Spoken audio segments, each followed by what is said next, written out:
Por favor, acompáñenme en sus Biblias al libro de Isaías 27 en las Biblias de inglés. Aquí en la iglesia es en la página 494. Si quieren seguir ahí, es un tiempo perfecto en cuanto al serie. Como Pastor Wise terminó con Sofonías y enfatizó a nosotros a través de estas semanas, 3 semanas, unos grandes temas en Sofonías, que es el Día del Señor. Esto es exactamente uno de los grandes temas de esta sección del libro de Isaías. De hecho, nuestro pasaje hoy, en capítulo 1, 2, versículo 1, 2, 3, 12 y 13, veremos referencia a aquel día y a cómo enseña Sofonías en una forma más condensada y brevemente. Dice, el día del Señor apunta a la venida de Cristo y su victoria sobre el pecado en la cruz. Este día, el tiempo del Señor hoy mismo, el día de la salvación, que el Señor está obrando en el mundo, trayendo gente a fe, y también, como llamamos, el día del Señor minúscula,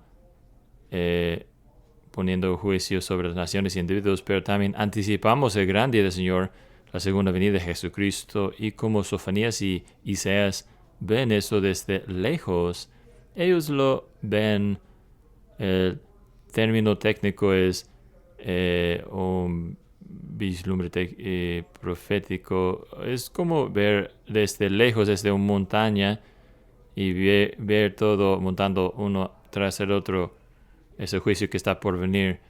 Llegas, por ejemplo, a las montañas de Rocky Mountains, y la cima que usted puede ver, de hecho hay muchas cimas lejos uno del otro, uno tras el otro no se ve muy bien. En cierto sentido, Isaías y Sofonías están viendo el día del Señor desde lejos. Ellos pueden ver todo esto desde la primera venida de Cristo, la segunda venida del Señor, y todo eso como montanado uno tras el otro en ese tiempo en que estamos ahora viviendo nosotros, donde el Señor está obrando. Eso es lo que veremos nuevamente.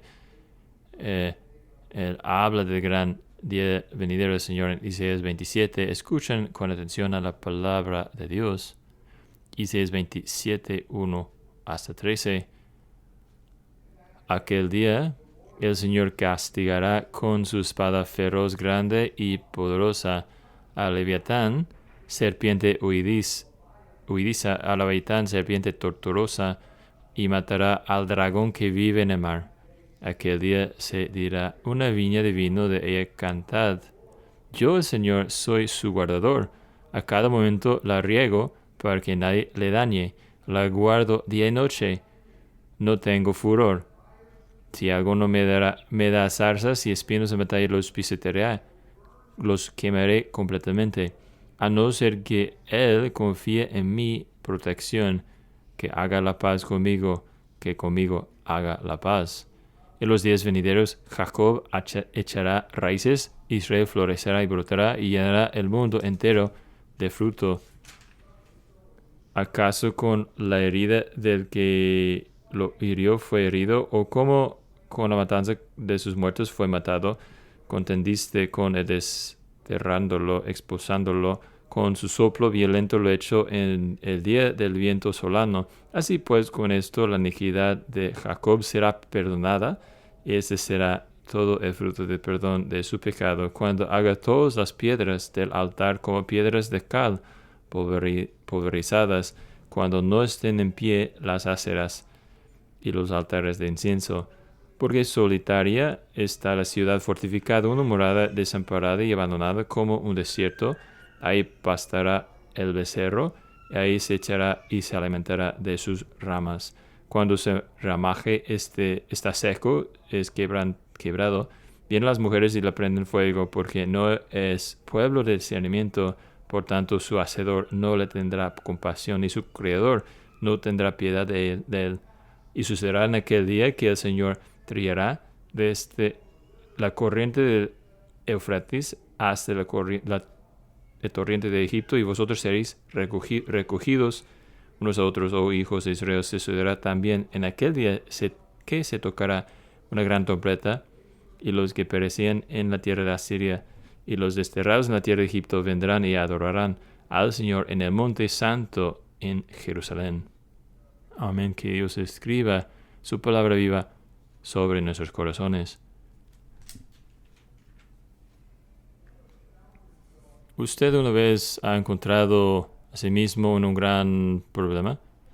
No el problema de una sola dimensión que a lo mejor requiere un poco de dolor y dificultad para salir, sino el tipo de problema que requiere alguna acción en particular. Por ejemplo, como recibir una multa de manejo hace unos años. Cuando yo estaba en la secundaria costaba $85, no una cantidad pequeña para un niño en la secundaria, y pensando, yo tengo que entregar $85 de efectivo, es mucho dinero, y resolverlo. No ese tipo de problema, sino un problema mucho más profundo, un problema mucho más pesado, que lo ve usted y diga, eso me va a lastimar en gran forma, o puede ser que me va a causar tristeza y daño físico sobre mi cuerpo, me ha causado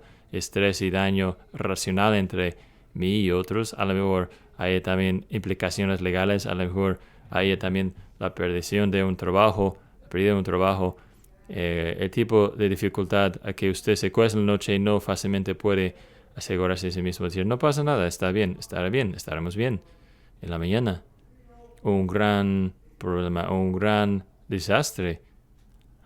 Y Isaías 27 describe a nosotros el gran problema que es en que nos coloca el pecado, el gran desastre donde nos deja el pecado. Y Isaías dibuja por nosotros varias imágenes que las escrituras usan constantemente para describir el desastre en que nos coloca el pecado. Isaías no meramente pinta ese cuadro del desastre para que principalmente podremos enfocarnos en las tinieblas y la dificultad de tal problema. En cambio, en capítulo 27, más bien, su enfoque o propósito principal particular es mostrar el Salvador. Mostrar el Salvador, quien nos salva y nos rescata no solamente de una parte de la dificultad que lleva el pecado en nuestras vidas, no solamente de una sola dimensión que del desastre del pecado, sino mostrarnos un Salvador que nos ama lo suficiente para romper todo ese desastre, para que Él podría redimirnos. Así que Isaías 27 es un mensaje que declare usted y a mí como gente atrapada y esclavizada por el pecado, enredados en un desastre, problema mucho más grande que podríamos imaginar. No el problema que podríamos simplemente rellenar un cheque y pagar y decir, ya lo pagué, ya estoy libre.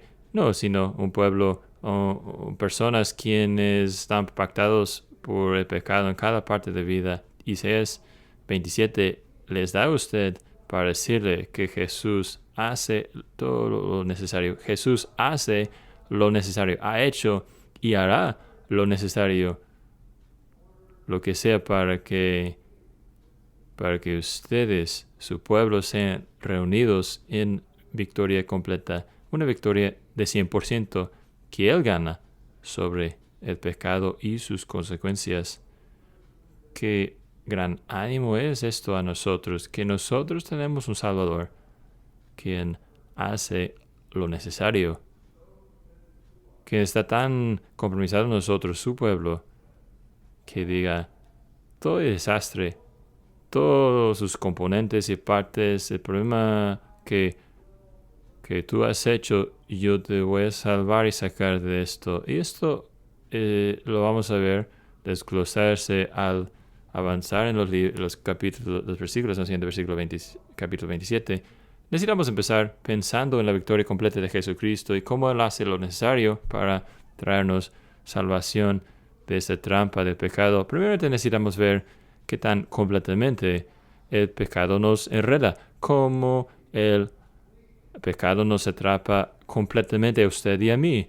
la imagen que Isaías nos da aquí no es de una sola dimensión, ¿verdad? Y si usted piensa en las Escrituras, podemos pensar en los muchos retratos o cuadros que las Escrituras nos dan, las muchas analogías y metáforas que las Escrituras nos dan a nuestro problema de pecado. A veces habla de pecado en cuanto a una dificultad de salud, ¿no?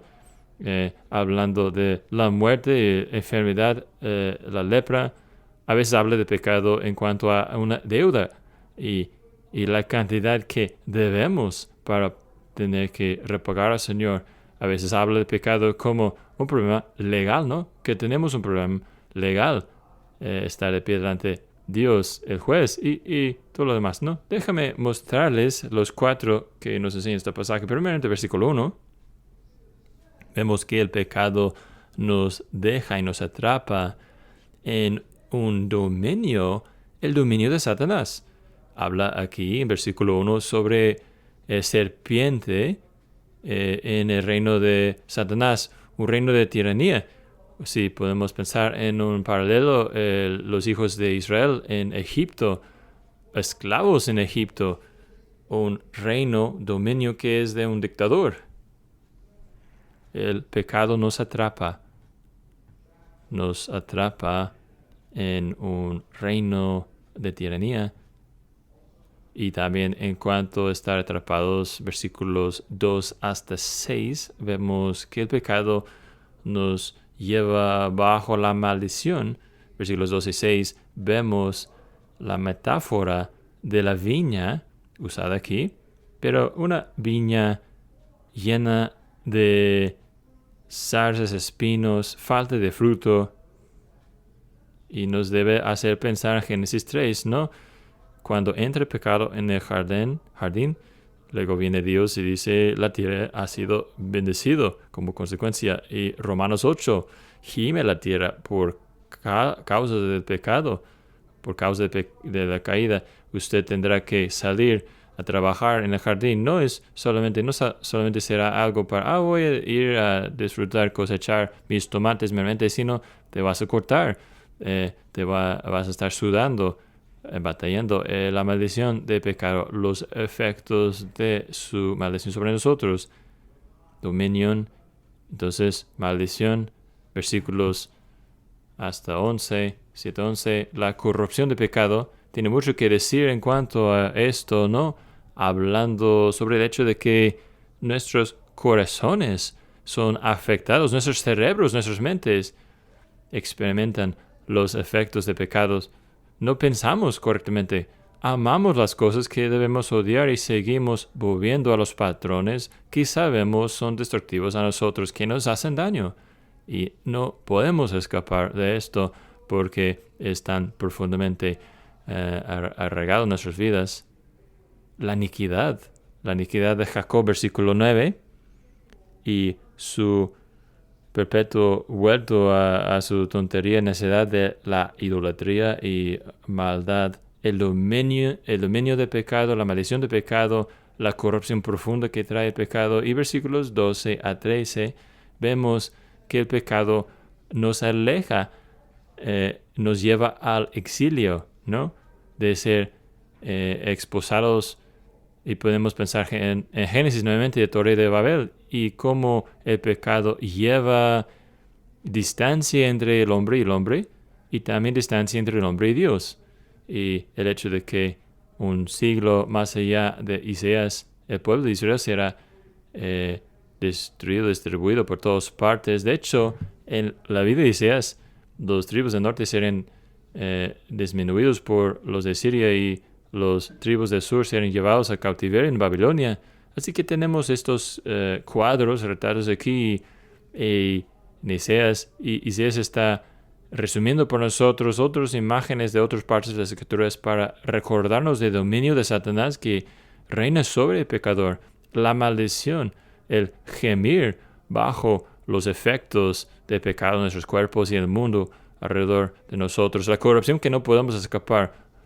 Quisiéramos escapar del pecado, pero lo llevamos por todas partes porque está aquí mismo en nuestros corazones. Y los últimos 2 versículos, el exilio o el alejamiento que causa el pecado. Otra forma de pensar en esto, la forma en que usted podría encontrar ayuda en recordar que cuando nosotros caemos en el pecado, nacimos en el pecado, nacimos bajo el poder del pecado, bajo la culpa y castigo del pecado y la presencia del pecado también. Y Jesucristo ha venido, como veremos en capítulo 27 de Isaías, no solamente para conquistar el poder del pecado, sino también para tratar con su presencia en nuestras vidas. Y anhelamos el cumplimiento de estas cosas, que sucede esto en el gran día del Señor. Pero Isaías está predicando a un pueblo y está predicando a un mundo que se encuentra a sí mismo atrapado. No en una forma simple por el pecado, no en una forma de una sola dimensión, sino un mundo que se encuentra atrapado, enredado en todo tipo, en cada forma, ¿no? A lo mejor usted piensa bíblicamente en el hecho de que el pecado nos coloca no solamente en un hoyo, no solamente hasta abajo en un hoyo que digamos, ahora puedo empezar a como que subir y escalarme, a lo mejor escaparme de este hoyo. No, el pecado nos coloca hasta el fondo de un hoyo, atrapado, enredado con nuestro pecado, también muertos en nuestros trespassos y pecados, y este hoyo está lleno con serpientes venenosos. Numerosas formas en que una persona al fondo de ese hoyo está ya acabado. Esa es la imagen que Isaías está pintando por nosotros aquí. El pecado nos hace esclavos. El pecado nos atrapa y su atrapamiento es completo. Pero ese no es el enfoque principal de Isaías, ¿verdad? Isaías quiere que nosotros no solamente veamos que estemos atrapados por el pecado, sino al escribir aquí, mientras él predica aquí, un sermón de victoria. Particularmente quiere que gente atrapada por el pecado, gente que puede ver y decir, el poder del pecado es demasiado grande para mí. Las cosas que quisiera yo hacer, no las hago. Y las cosas que quisiera dejar de hacer, sigo haciéndolas. Sigo siguiendo el liderazgo equivocado. Isaías está predicando a gente que ve su propia vida y ve la culpa del pecado, lo pesado del pecado, y gima bajo los efectos del pecado. Y gente cargada con la presencia del pecado en sus vidas dicen, yo me canso de pecar de las mismas formas contra mi propia familia. Me canso de pecar contra el Señor en esas formas. Y Isaías dice, te estoy recordando de esa esclavitud. Te estoy recordando también para que podamos hablar sobre la victoria, la venida, el día venidera del Señor, el día de la victoria y sobre el Salvador. Así que tenemos esa esclavitud bajo el pecado, estar atrapados en el pecado.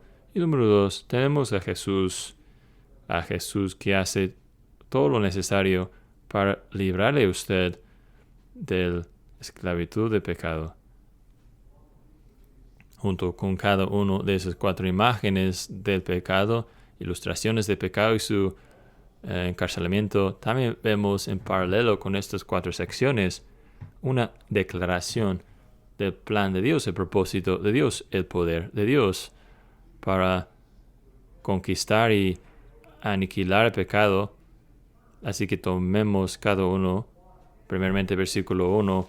En aquel día el Señor castigará con su espada feroz, grande y poderosa a Leviatán, serpiente huidiza, Leviatán, serpiente tortuosa, y matará al dragón que vive en el mar.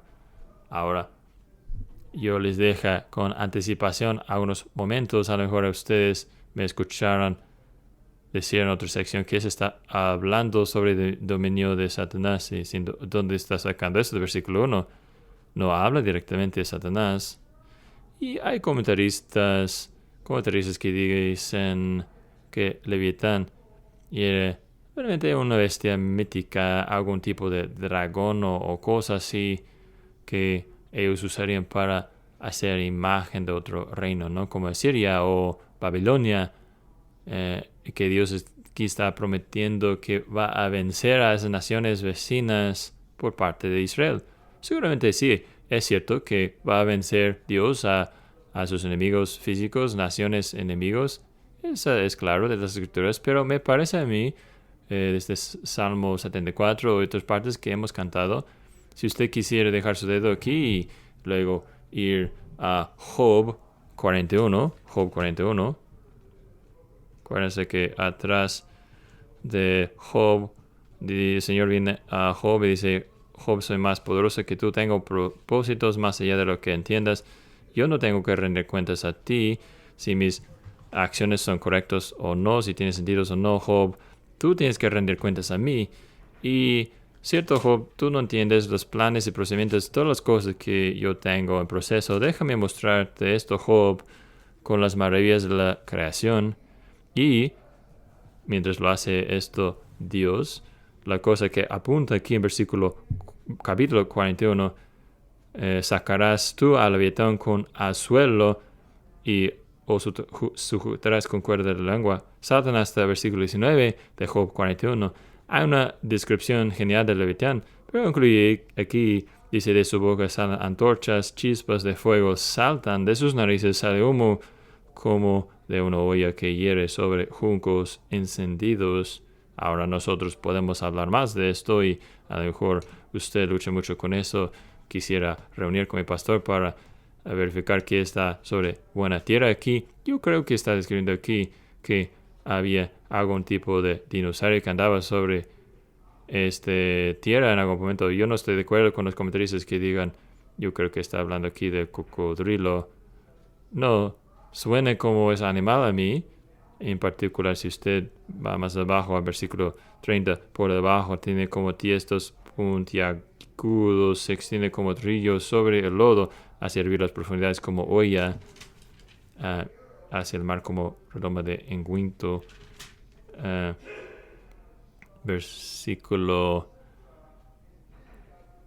Luego versículo 34, versículo 30. Decía todo ser altivo es rey sobre todos los hijos de orgullo, lo que parece que está sucediendo en el Antiguo Testamento. Vemos los mismos imágenes usadas en Apocalipsis 12:13. Dios está diciendo: hay una criatura vivo, había una criatura vivo en tiempos de Job, ese dinosaurio, dragón, cosa que respira fuego y que tiene una reputación mundial por todos lados de historias que hablan de cosas y criaturas así, pero esa era una realidad creada y es un símbolo del reino de tinieblas, hijos de arrogancia quienes se exaltan contra Dios, representando a Satanás y su reino. Volviendo nuevamente a Isaías 27:1, no solamente tenemos a Leviatán aquí generalmente mencionado aquí, pero junto con esto, Leviatán es mencionado aquí, descrito aquí como el serpiente que huye y un serpiente torcido, ¿no? Así que nuevamente hay una conexión hecha con el reino de Satanás, de Satanás y su reino de tinieblas, un serpiente que está huyendo, un serpiente reptil ligado con el mar. En el Antiguo Testamento, el mar, y también en el Nuevo Testamento, el mar es un lugar de inestabilidad, un lugar sin gobierno y orden. ¿Qué es lo que está haciendo Dios? A través de Isaías está mostrando ilustraciones del Leviatán, diciendo, para decirnos que ustedes tienen un enemigo, tienen un gobierno sobre ustedes que es demasiado fuerte para ustedes. Igual como hizo con Job, tú, Job, no puedes vencer a Leviatán tú solo, pero que, versículo 1, Dios dice: yo voy a sacar mi espada feroz. A lo mejor podría traducir esa palabra como sin piedad, espada sin piedad. Mi espada grande y poderosa, mi espada que no fallará, y mi fuerza, mi espada fuerte. Y yo voy a matar a Leviatán por ustedes. Esas son buenas noticias para nosotros porque nosotros estamos atrapados bajo el dominio de Satanás, naturalmente, por naturaleza, un enemigo que es demasiado grande, demasiado fuerte, demasiado listo, astuto para nosotros. Y el Señor nos dice, lo que ustedes no pueden hacer, yo haré por sacar mi espada y enviar mi hijo para hacer guerra por parte de ustedes. Leviatán es demasiado fuerte para nosotros. El Señor dice, yo voy a luchar por ustedes. Esa es imagen número 1, ¿no? Imagen número 2, luego, es la viña. Hemos visto eso en Isaías 5 también, de Dios teniendo una viña y está usando eso como imagen de Israel, ¿verdad? Yo los tomo ustedes de Egipto, los saqué de Egipto y los planté en buena tierra. Yo les di mis leyes. Yo les di un lugar, una forma de adoración. Yo les di el liderazgo. Yo les di cada bendición. Un lugar en que podrían estar independientes de otras naciones y que podrían servirme. Yo les saqué de esclavitud para que ustedes podrían llevar fruto por mí y regreso, y en vez, versículo 5, capítulo 5 más 26 habla de eso, en vez de traer fruto bueno y vino bueno, lo único que me dieron es vinagre y uvas silvestres podridas, echadas a perder. No estoy recibiendo nada de mi viña que planté. Y Dios dice aquí en versículos 2 hasta 6 de Isaías, no voy a abandonar a mi viña, no voy a quemarla, porque versículo 4, el furor no está en mí, no tengo furor. Ahora, usted sabe de leer la Biblia que sí hay furor en Dios, que sí hay ira en Dios. Entonces, ¿qué quiere decir esto? Que no tengo furor, no hay furor en mí.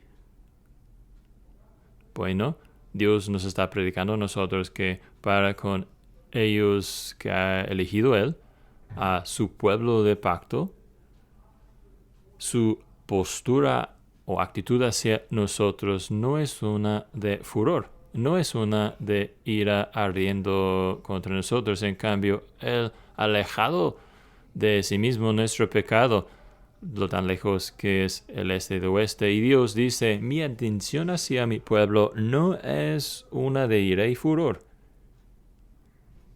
En cambio, mi intención es, versículo 4, que las zarzas y espinos que han corrompido y afligido a mi viña, yo voy a ir por ellos, voy a entrar, pasar por esos, por ustedes.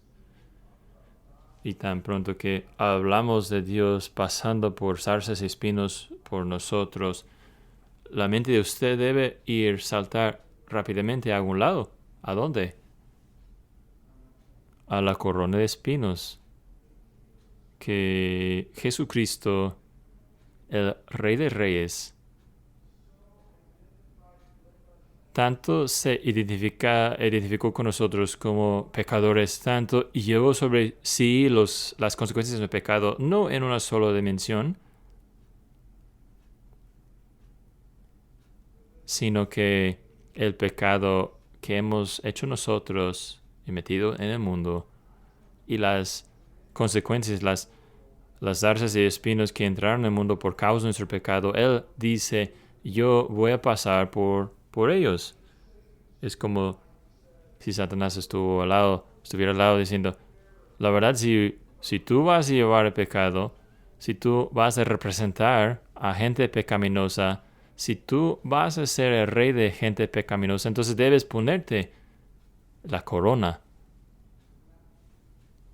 Y cuando aquí corona de espinas fue puesto, ofrecido, él no dijo, no, no lo voy a aceptar. No voy a hacer esta parte. Sino dijo, yo me voy a poner para que las vidas de mi viña podrían ser salvos. Yo iré por ellos, pasaré por ellos y además dice aquí, yo voy a proveer la fuerza y el Señor voy a proteger y guardar esa viña, regando yo proporciono por ella, yo protejo, yo voy a pasar por la dificultad y la prueba para que la viña puede tener paz conmigo. Que haga la paz conmigo, que conmigo haga la paz.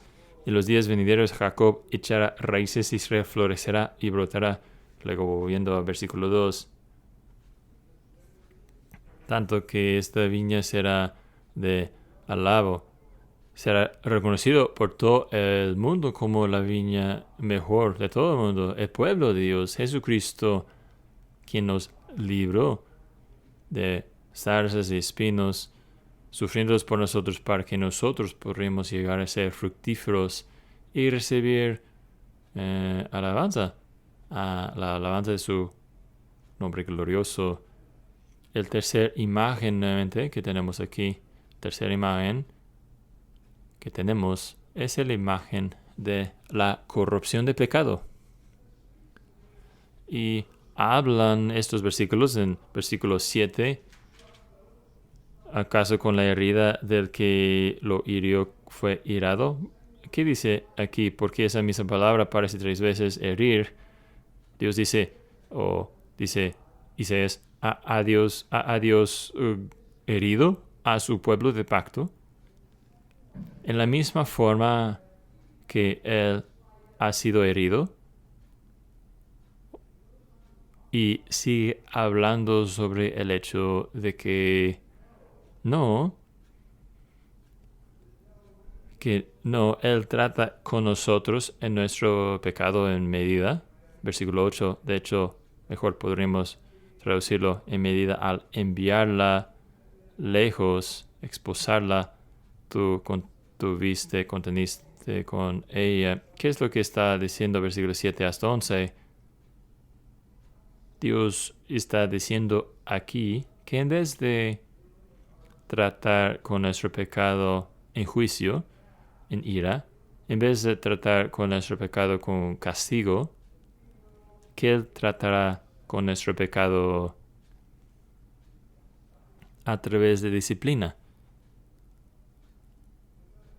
Que Él nos limpia de la presencia de pecado en nuestras vidas, versículo 8, al expulsarlo.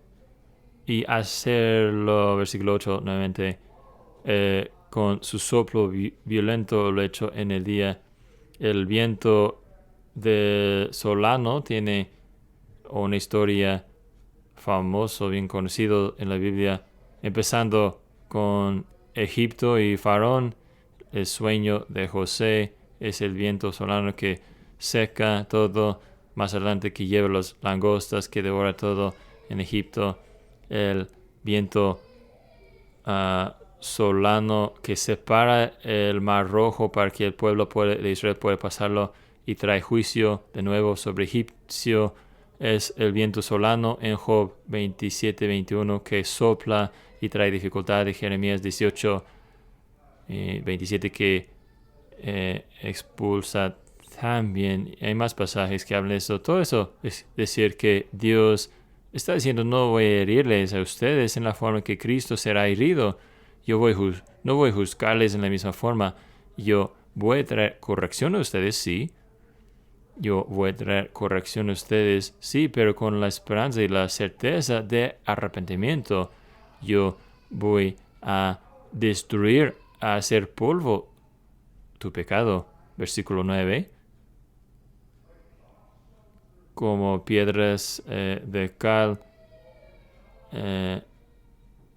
los altares y todo lo demás no van a aguantar. Voy a destruir, hacer polvo el pecado mientras yo te santifico. Así que hay una distinción que Isaías está haciendo. Hay una diferencia entre castigo y corrección o disciplina. John Owen nota que no habrá disciplina en el futuro. No habrá disciplina en el cielo porque no será necesario. No habrá pecado que necesitará corrección. Dice, no habrá más disciplina en el infierno tampoco, porque no hay esperanza de arrepentimiento en el infierno, de alejarse del pecado. Así que Dios castiga el pecado en los inmundos, los malos, y disciplina y corrige a sus hijos. Hebreos habla de eso porque dice, no debemos despreciar la corrección del Señor o rechazar su disciplina. ¿Por qué? Porque a ellos quienes ama, Él corrige la disciplina. Dios aquí está diciendo, ese problema en que te has metido, ese desastre que el pecado ha llevado a tu vida, yo estoy metido en arreglarlo, de traerte salvación. Y si usted es hijo de Dios, usted debe poder apuntar hacia el pecado, hacia el pasado, en que aún en los últimos meses, si ustedes como yo, de hecho en la última semana, media semana, en que el Señor le dijo, quiero hablarte, quiero apuntarte algo. Y a veces el Señor hace el viento solano y sale como una comunidad está afectada. Pero si usted es hijo de Dios, usted sabe que a veces viene el viento solano y afecta exactamente a ti, a usted, a su propia casa, a su propia familia, algo que se trata de mi pecado. Y Dios trata con nosotros de ambas formas, que Él nos corrige y disciplina como un padre. Y versículo 12 y 13 nos reúne uno por uno a tal victoria en aquel día. En aquel día el Señor hará esto. Así que somos un pueblo enredado en el pecado. Y las complicaciones del pecado no podemos escapar nosotros solos, pero Dios ha enviado a su Hijo para hacer lo necesario, todo lo necesario. Y Jesús dice, si tengo que pasar por zarzas y espinos, la muerte, si tengo que sacar mi espada y hacer guerra con Satanás, haré todo esto y más, para que ustedes, mi pueblo, podrían tener paz con Dios, para que ustedes sean salvos de sus pecados y sus consecuencias. ¿Qué significa entonces para nosotros? ¿Qué hacemos en respuesta a todo esto? Bueno, tres cosas en que pensar, tres cosas que hacer. Número 1, venga a Jesús, salga de su desesperación.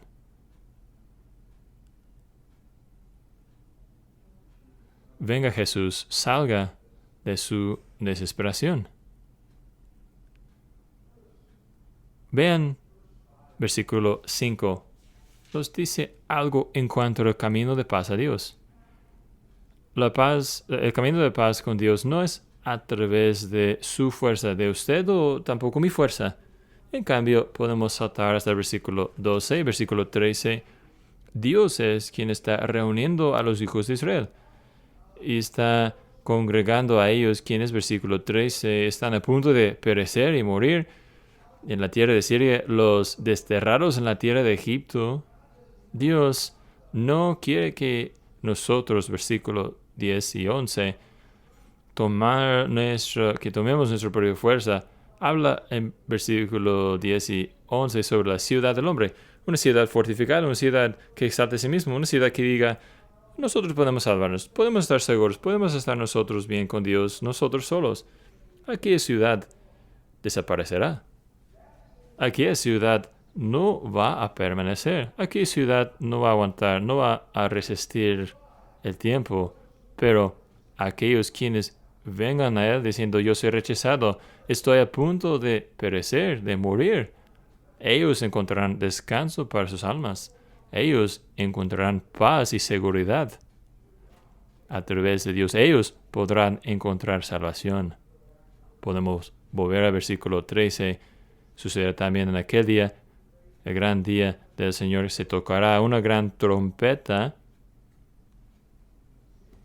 Y parece, si usted está viendo el contexto aquí, que trompeta en particular que está siendo tocado aquí, que está llamando a los pereciendo y los desterrados, no está de hecho hablando sobre trompeta del último día, porque sabemos que el día del Señor será muy grande con aquellas trompetas. Cuando vuelve Cristo, su regreso será anunciado por trompetas, pero el trompeta aquí en versículo 13, en cambio, es el trompeta de la predicación del Evangelio, que el anuncio, la proclamación que hay un rey que gobierna y que reina, un rey que le puede salvar a usted, que irá a la guerra luchando por usted, pasando por las zarzas y espinos por usted, para que usted sea reunido uno por uno, ustedes a su reino.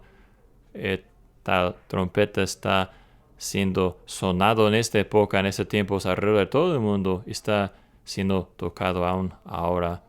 Tal trompeta está llamando a todos los pereciendo, a todos los rechazados, todos ellos quienes no pueden resistir, luchando contra su propio pecado. Dios dice, Jesús dice, venga a mí, todos ustedes quienes son perdedores, para que ganen la victoria. Yo ganaré la victoria por ustedes. Todos ustedes despreciados, manchados por el pecado, y yo los haré limpios. Vengan a mí, todos ustedes muertos. Ustedes muertos, yo tengo las llaves de la muerte de Hades. Yo he ganado la victoria. Y Jesucristo llama a nosotros en este pasaje, y Él nos dice, tomen de mí, agárrenme, no desde su propia fuerza, no desde su propia justicia, no desde tu excelencia y tu ser más de promedio o algo así, tus buenas obras, sino tomen de mí desde tu debilidad y desesperación y necesidad. Y justo ahora, alabado sea Dios, Jesucristo está ocupado alrededor de todo el mundo. Versículo 12, nuevamente, reuniendo, recogiendo uno por uno a todos sus hijos. Y habla de hecho de que la fe no es meramente de nacerse en la familia correcta o congregación correcta, o mucho menos de ser un americano, ¿no? O yo nací en una nación cristiana, entonces debo ser yo cristiano también, ¿no? Sino que la fe es algo que el Señor obra en nosotros uno por uno.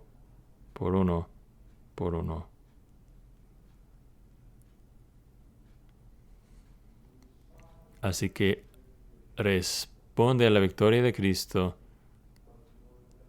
al venir a Él desde su desesperación de usted. Segunda aplicación, necesitamos valorar a la victoria de Jesús.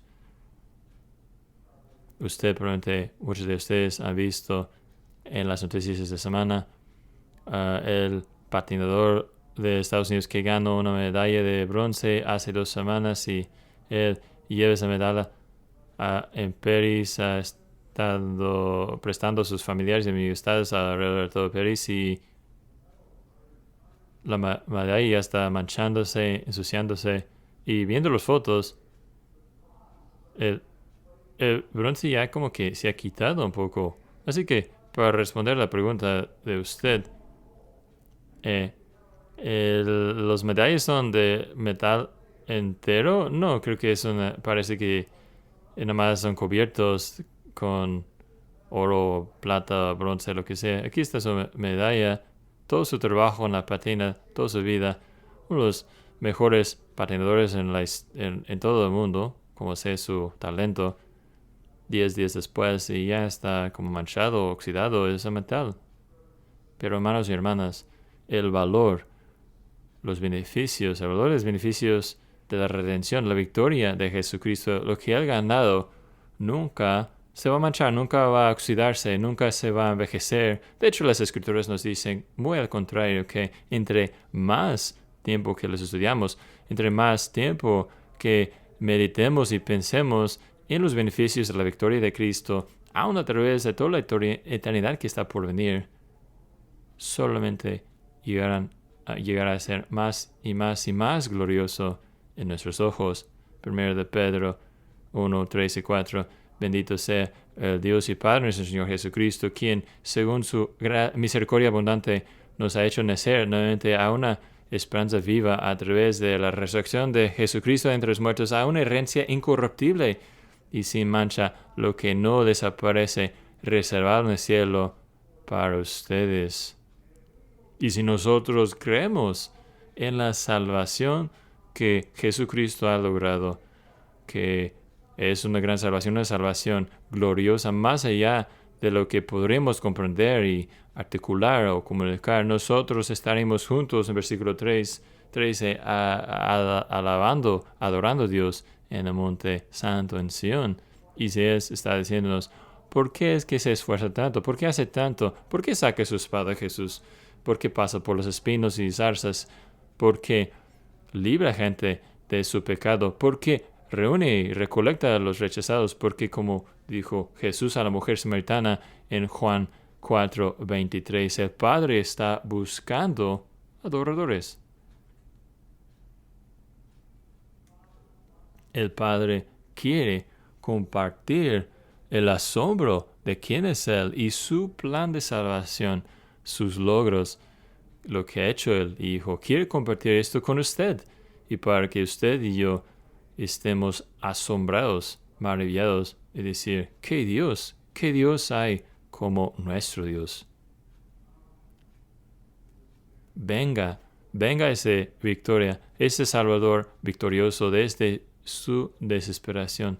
Adórelo en su victoria, desde su gratitud.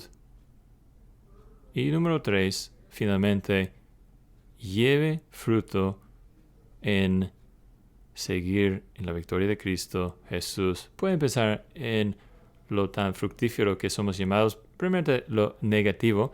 No debemos menospreciar la disciplina del Señor.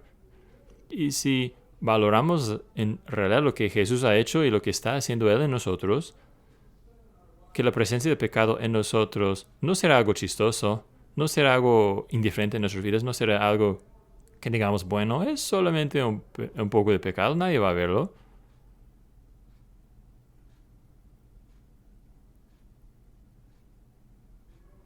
Sí, la verdad, estamos asombrados y digamos, estoy tan feliz, contento, agradecido que tengo un Salvador que vino no para salvarme de una sola dimensión, sino en todas las dimensiones de pecado. Diremos, yo no quiero que haya ni una pequeña parte de mi vida preservado a pecado para seguir en el pecado, para que abunde la gracia. No, de ninguna manera morimos al pecado y no podemos seguir en ello. Así que llevando fruto y siguiendo en la victoria de Cristo significa andar en novedad de vida, dejando el pecado atrás. Pero también al pensar en lo que este pasaje habla de nosotros sobre la viña y el llevar fruto y el brotar y salir de fruto en todo el mundo,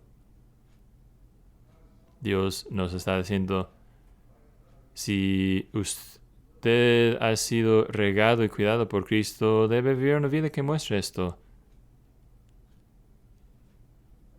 Hay una transición fascinante que sucede entre el Antiguo Testamento y el Nuevo Testamento.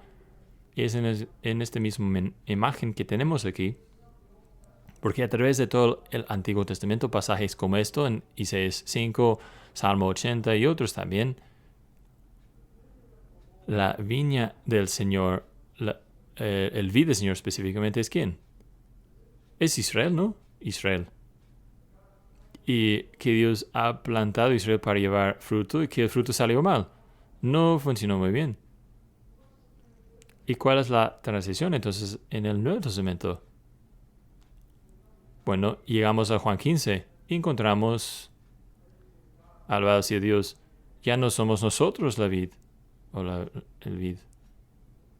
Que Jesús dice, yo soy el vid y ustedes son los ramos.